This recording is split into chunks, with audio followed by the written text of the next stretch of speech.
আপনি কি জানেন বাংলাদেশের নাটক জগতের অভিনেতারা প্রত্যেকটি নাটকের জন্য কত টাকা পারিশ্রমিক নেয়? চলুন জেনে আসি। নাম্বার 10, ইয়াশ রুহান। তিনি প্রত্যেকটি নাটকের জন্য 40 থেকে 50,000 টাকা পারিশ্রমিক নেন।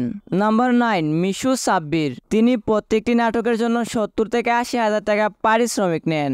নাম্বার 8, জিয়াউল হক পলাশ। তিনি প্রত্যেকটি নাটকের জন্য 70 থেকে 80,000 টাকা পারিশ্রমিক নেন।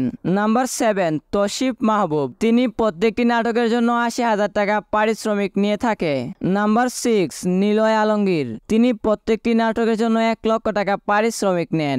নাম্বার 5, ফারহান আহমেদ জুবান। তিনি প্রত্যেকটি নাটকের জন্য 1 লক্ষ থেকে 1,20,000 টাকা পারিশ্রমিক নেন।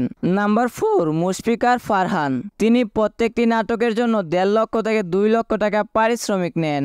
নাম্বার 3, মোশাররফ করিম। তিনি প্রত্যেকটি নাটকের জন্য 2 লক্ষ থেকে 2,20,000 টাকা পারিশ্রমিক নেন।